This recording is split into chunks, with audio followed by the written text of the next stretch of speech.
All right, good afternoon, everyone.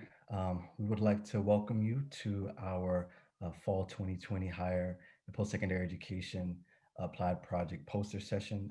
Thank you all for being here.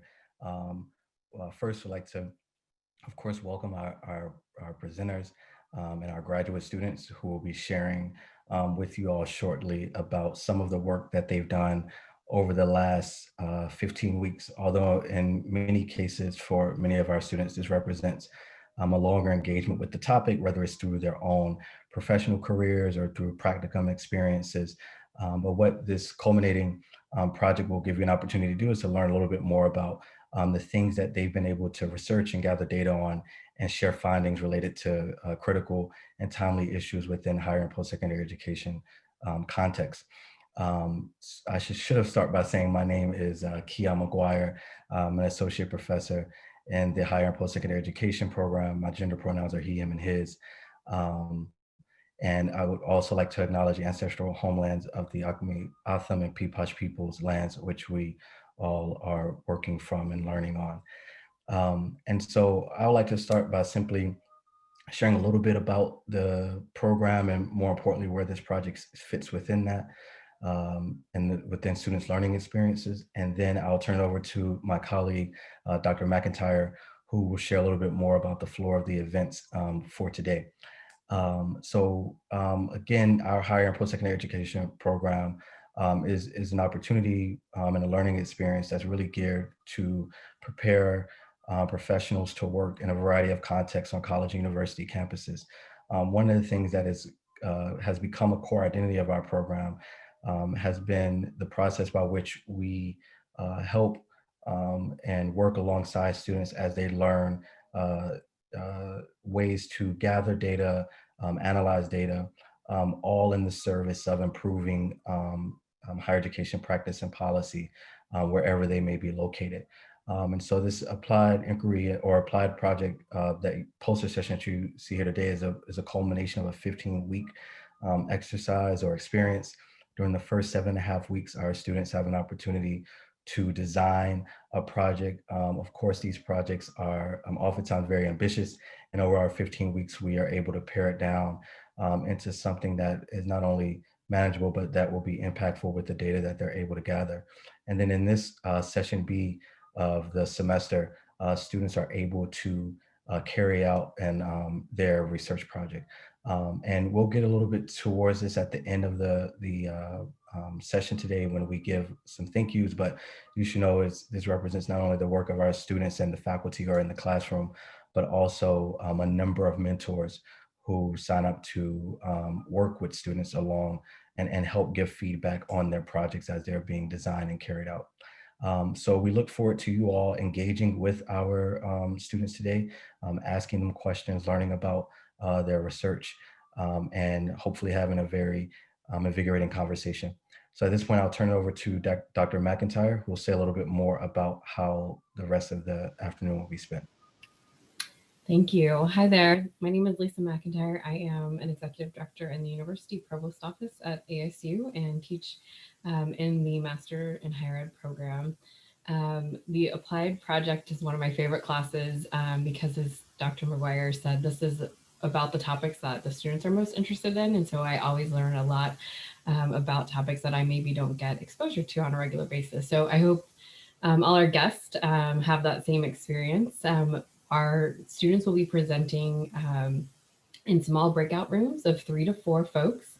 Dr. McGuire is going to put a link in the chat where you can find the Zoom breakout room link for the individual that you're here to support or the breakout room that you're most interested in. They are grouped by topics. We ask that you mute your microphones. You're all doing a great job of that if you're not the one presenting. We will present in order of the link that Dr. McGuire just shared. There will be a facilitator in the room to just kind of make sure all the technical pieces go right. They will be recorded sessions. We also ask that you hold all your questions until all of the presentations in your breakout room are complete, and then we'll open up that session for questions. We do encourage you to ask questions. These folks are experts on this topic and have spent a lot of time and energy becoming experts. And so this is a great opportunity for them to answer any questions that you might have. Once all the presentations in your breakout room are complete, we ask you to come back to this main session room for us to wrap up the program. So with that, Dr. McGuire, anything I missed or you want to add before we break out? Nope, that's it. And please reach out to us for any questions that you might have. Dr. McIntyre and I will be moving from room to room. I see that I just got a message in the chat asking, can individuals move from room to room? Yes, as long as you're not a presenter. So all of our guests beyond the students are able to again move as you would like to bounce around to hear different topics of conversation and discussion. And so again, at this time, we'll give folks about 5 to 7 minutes to make your way over to your rooms. For our students who are on the call, again, look at the sheet as well so that you can go to the room that you will be in. And yeah, I think that's it for now. So thank you and welcome all again. Well, hello everyone. My name is Robbi Ryan, and this is my final poster presentation for the higher ed program. I actually just finished my 4 years at ASU this past spring because I was actually on the women's basketball team for the past 4 years. So my experience as a student athlete, along with my aspirations to keep playing professionally, fingers crossed, COVID has kind of messed that up right now, but that has fueled my interest in my topic, which is the effect of injury on the mental health of competitive female athletes.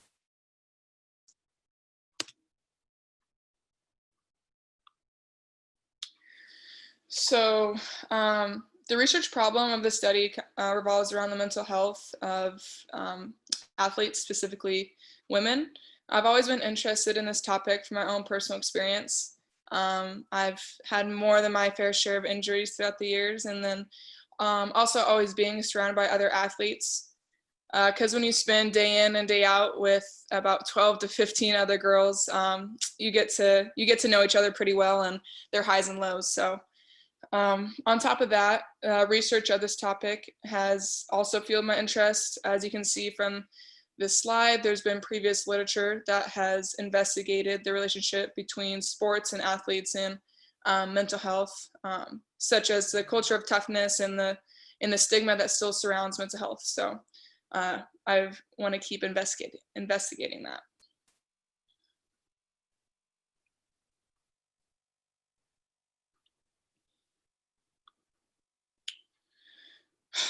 So the overall purpose of the study is to investigate the possible impact of injuries on the mental well-being of competitive female athletes. In this study, I define competitive as collegiate or professional level. So this research is important to study so players, coaches, and other support systems that surround competitive athletes are aware of these effects and are able to implement helpful tools or make tools that are in place better to benefit the athletes. So my overall research question is, what effect do injuries have on the mental health of a competitive female athlete? So for my methods, I use a descriptive quantitative study. I use a convenient sample with a snowball sampling technique. And I also use Qualtrics to create my survey that was anonymous, and I distributed it via email. The reason I use this technique, because the sports world is small. It seems like every athlete knows another athlete from a different university or a different sport or a different town. So whoever received the email was asked to pass the email on to whoever met the requirements of the study, which the requirements were being female, collegiate or professional level athlete, has played competitively within the past year, and has experienced one or more injuries that has forced them to miss multiple games or practices.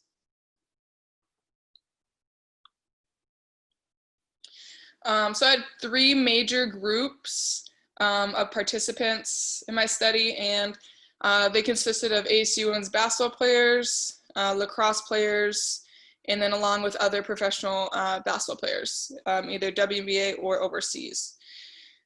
But But since I use the snowball sampling technique, there are obviously participants who are not in either of these three groups, but that still meet the requirements.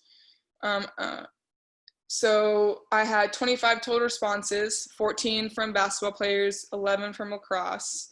And out of the 25 participants, 6 of the athletes were professional level athletes and 19 were collegiate level athletes. Just a few things about my sample. The average age was just under 23 years old. 84% of the participants have played their sport 10 or more years, which isn't surprising for the level of athletes that participated. And then nearly half of all the participants have experienced at least 5 or more injuries, which is also not surprising. For my findings, I just wanted to highlight a few important things. The biggest result I wanted to share is that 96% of all participants experience a negative impact on their life from injury, which means every athlete in my study besides one person. Another one is that 84% of the sample stated that injury has changed their view and mindset towards sports.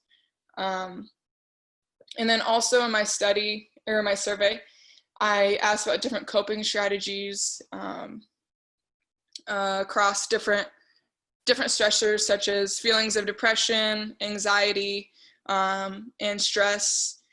And one of the coping strategies that really was popular and common among the participants across each category was talking with friends and family when they were experiencing different stressors. So I thought that was important to note.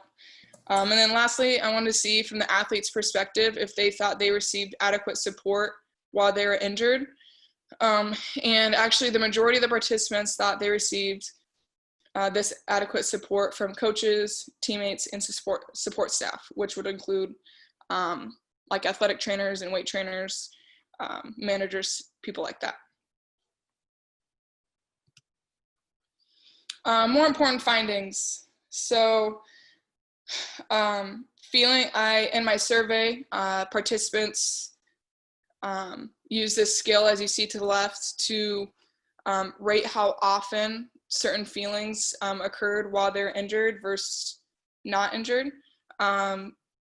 So the feelings of happiness, motivation, and optimism, which I would group these as more positive emotions or feelings, they occurred less often for participants while they're injured versus while they were not injured.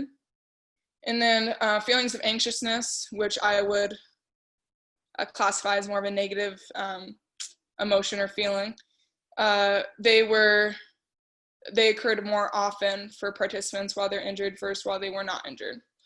So actually 80% of the athletes had feelings of happiness, motivation, and optimism less often while injured.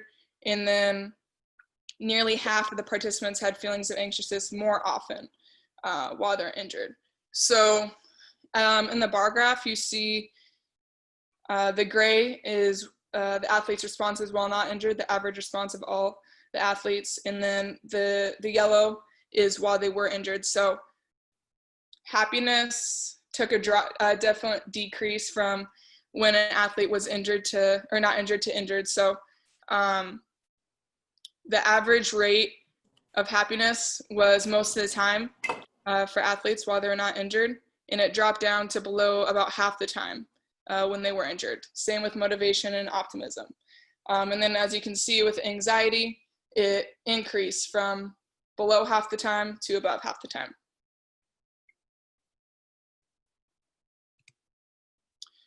So for implications for my study, to better the study in the future, I could look at comparing the results from the professional athletes and the collegiate athletes, because obviously it takes a lot of skill and discipline and dedication to be a collegiate athlete, and then even more so to continue professionally. And to compare those different levels, there might be different results. And then also, I think it'd be interesting to compare genders to see if males would have similar responses or results as female athletes. They might have different expectations or deal with things differently. So that would be definitely an implication for my study. And then lastly, I think looking at the specific resources and tools that are already available for student athletes, and then what could be available, and then also looking at are the athletes actually using these resources? Because kind of like what I mentioned earlier, majority of the participants stated that they felt like they had adequate support from their coaches, teams, and support staff. Yet they were experiencing a wide range of these negative feelings. So is that just what comes with injuries, or is there a way to still combat that and help athletes through injuries? So yeah, thank you.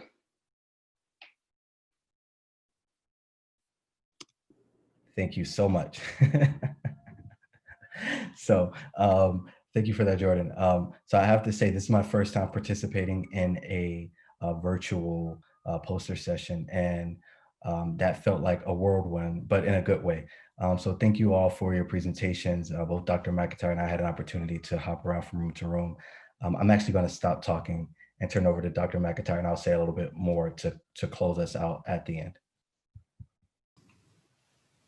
All right. I just wanted to congratulate all of you. You should be very proud of what you did. I know this semester was like none other. Just like Dr. McGuire, that was my first virtual poster session. And I just want to commend you all on your resilience and determination in making it work. We had all kinds of fun challenges to work through, and we all did it and had great communication. And I think you all, just the potential is limitless for all of you. So I wish you all the best of luck. I hope to hear updates from you all where your careers take you, and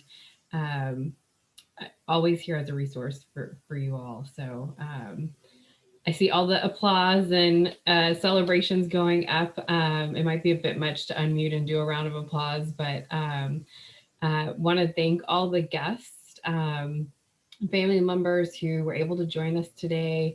That is one of the great things about our virtual opportunity, is that I think we might have been able to expand our audience a bit more. We will be sharing recordings with the students. So if you weren't able to have a guest join us today, please share it with them. There's no way any of us would have made it through this program without all the support of our family and friends. And I also want to thank our colleagues. So every student in this part of the project has access to a professional mentor who's met with them multiple times throughout the semester and giving them feedback and encouragement. And so thank you all for doing that for our students. It really was great to see the feedback and insights, and having that other perspective to bounce ideas around was really helpful and benefited the work. So all right, well, I'll stop gushing. Dr. McGuire, what did you have? Yeah, so just one more thank you before we move on, which is to Jody and her team, who have handled all the logistical responsibilities for today, is setting up the virtual rooms, making sure that all the Zoom links work, and making sure that we have facilitators in each room. So thank you to Jody, Ashley, Pinnock, Liam, Caitlin, for your support and making sure that this program went off without any hiccups. So thank you all very much for making this easy for Dr. McIntyre and myself. I also would just like to echo Dr. McIntyre and thank our mentors. Usually we have like mentors and program instructors like raise their hand. I think there's a reaction to do that. So if you know how to raise your hand or put a thumbs up, maybe. If you want to put a thumbs up, how about that?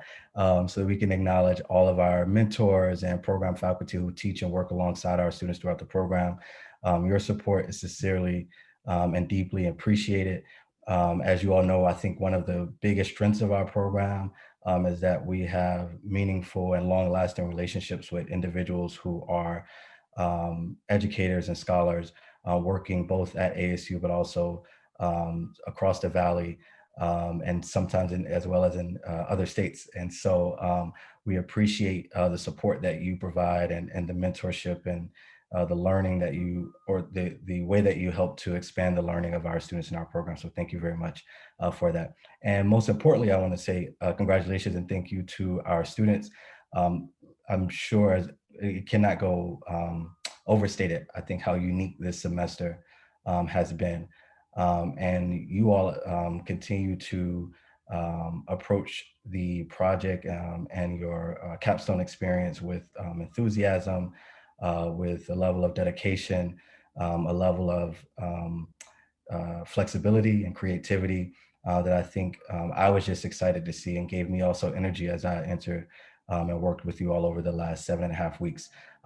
And so I know very few things feel like it's normal as far as celebrating things in this particular context, but we do hope that you will find time to honor this moment in some way, to reflect back on all of the hard work that you've accomplished over your time in the program, and that you are able to enjoy at least a moment of reprieve with family and friends and colleagues, because what you have accomplished, not only today and throughout the semester, but over the program, is definitely worth celebrating. And it's been our pleasure to be on this journey alongside of you. So there's just two more things before we wrap up. So first one is kind of an announcement of sorts, which is at the very end, we'll ask all mentors, program faculty, and students to stay on the call so that we can take a photo. We may have to take multiple photos. I actually don't know how this works, taking photos in Zoom, but Jody will be here to assist us with that. Um, and also every semester during the capstone experience, we have an opportunity to recognize a student, one of your colleagues and peers, who is nominated by program faculty as a recognition for their achievement and contributions, both inside and outside of the classroom, to the higher and post-secondary education program. And so this year we'll have an opportunity to do the same.